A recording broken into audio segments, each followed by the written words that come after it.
Xin chào mọi người nhá. Hôm nay là không đi làm việc nữa. Hôm nay là đi chơi nhá mọi người nhá. Đi xem mẹ anh ở trên này nó bắt cá nhá mọi người nhá.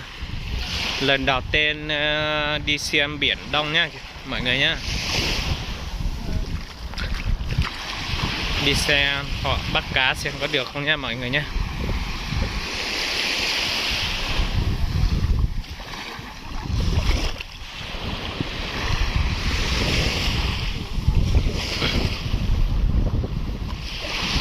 Đấy, hôm nay là nghỉ một buổi nha mọi người nhé. Nghỉ một buổi là đi chơi ở dưới biển nha mọi người nhé. Đi xem hai chú này nó bắt cá xem có được không nhé.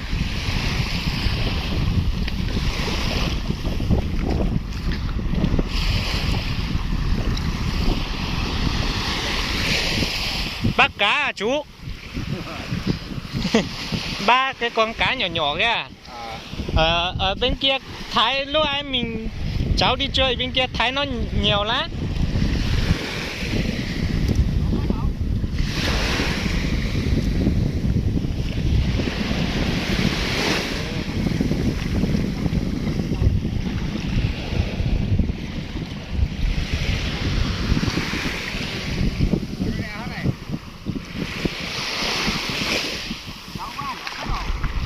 Xem nhé mọi người nhá, xem hai chú này bắt cá xem có được cá không nhá. Đấy.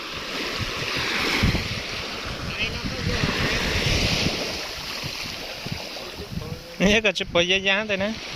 Đấy. Ta sẽ mimi.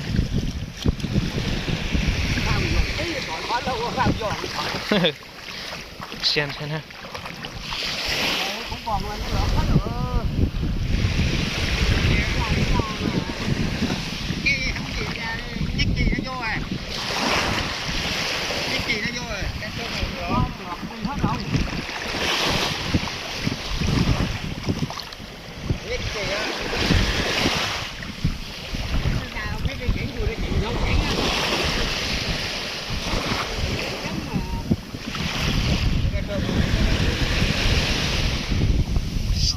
Mọi người nhớ ủng hộ mình nhé.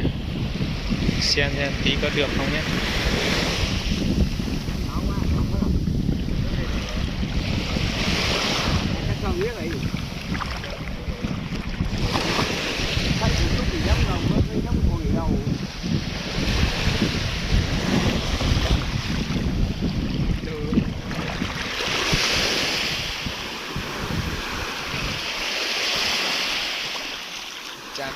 Tụ mẹ nãy nó đi nó tọt chưa kén này nói như là ấy mà không dính con.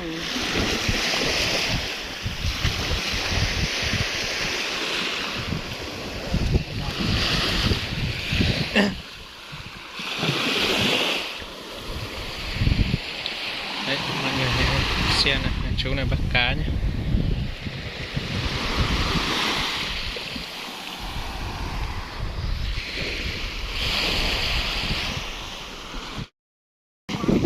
Đây xem nhé mọi người nhé.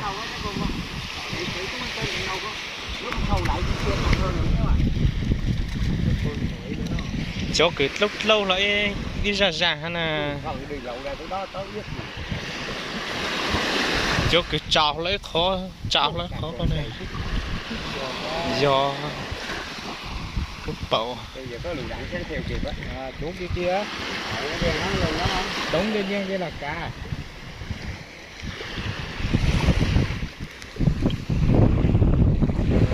Đi ra khâu rồi cất.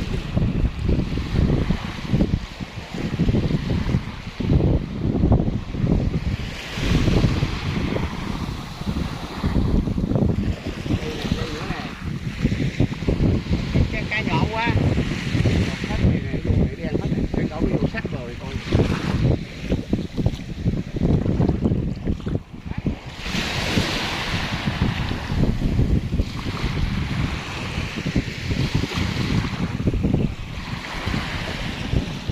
Xem nhé mọi người nhé.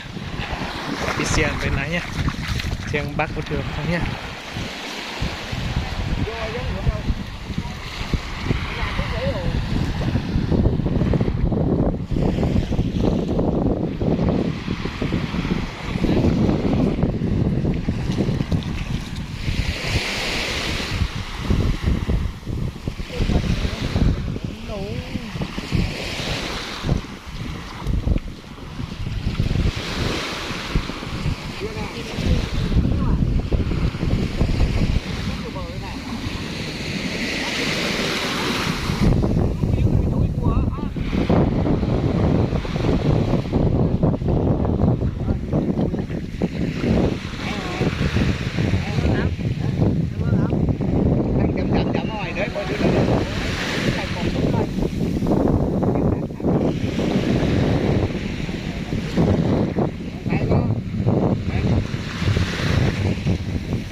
Ồ, gì hai nhỉ má.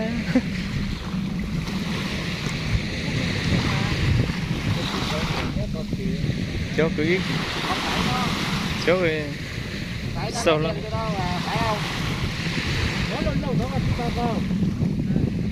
Chỗ cứ dài cáp rất lâu rồi nhòn chảy.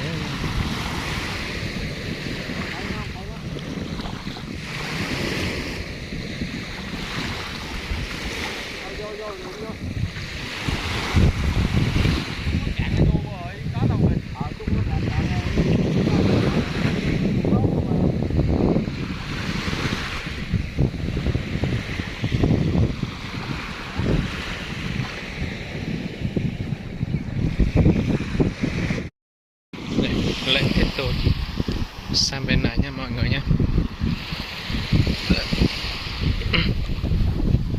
Xem bên này sẽ có cá không nha mọi người nhé. Đang đi theo bà chú này bắt cá xem nó có được không nha mọi người nhé.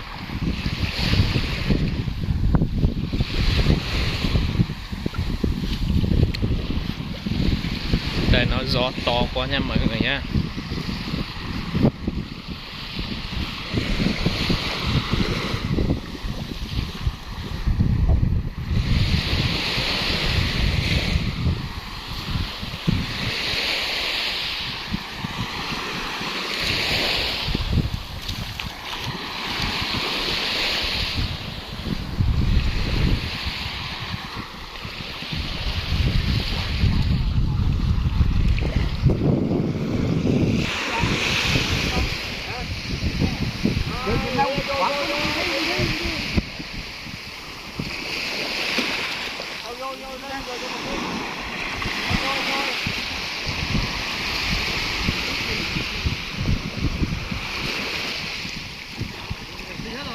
Còn kìa, đi đây. Đấy. Xem nhé mọi người nhé, bắt đầu làm rồi ha.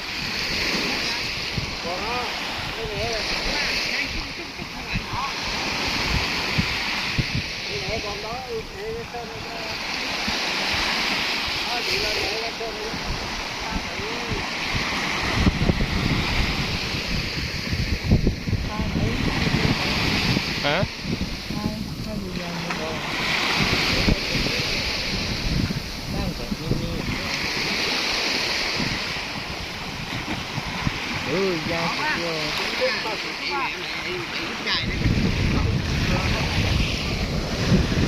Cái gì kéo ta ta.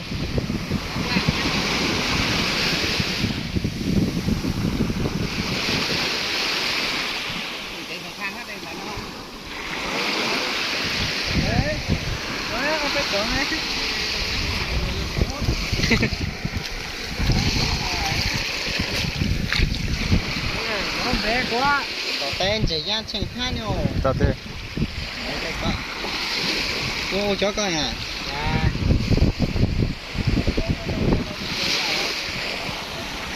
Cái gì ta sẽ có lúc này này.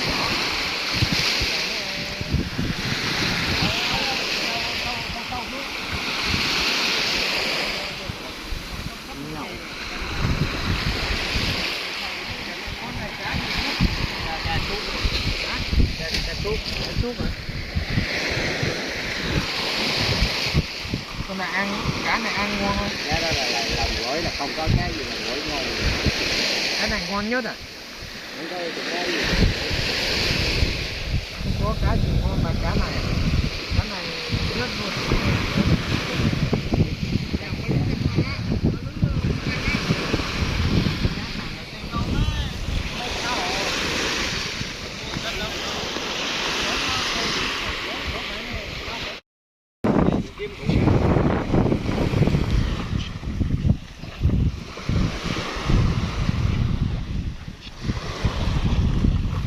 Này, không có cá rồi nha mọi người nhé.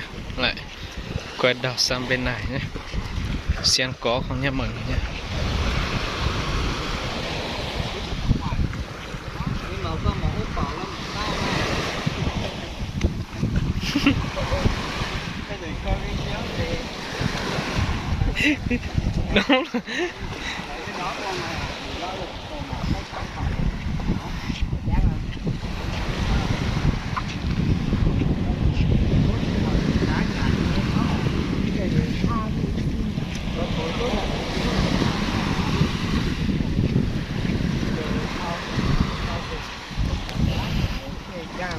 Gió to lắm nha mọi người nha. Này nóng quá. Quá nóng luôn nha mọi người nha.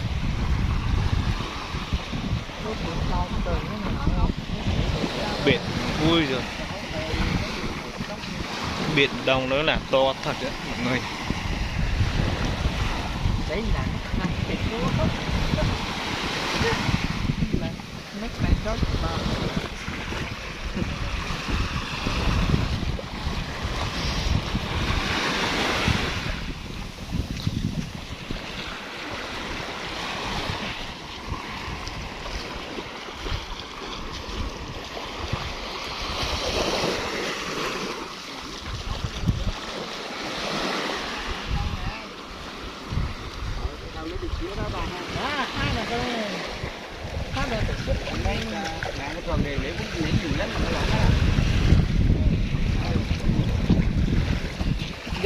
trải qua một phát là dính hết chú ạ.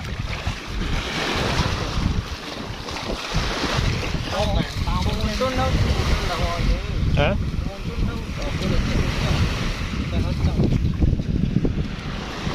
Làm gì có. Nói là thôi tôi chế cái hoa là cho nhà tao và ta chơi tao cũng là của đâu của đâu về.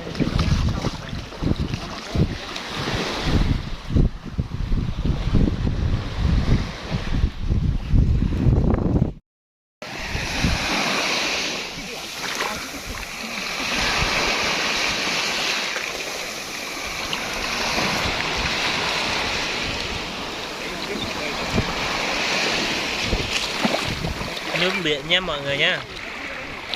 Đấy, anh này đang đi táng đây nè. Đấy, sướng chưa mọi người, quá sướng luôn.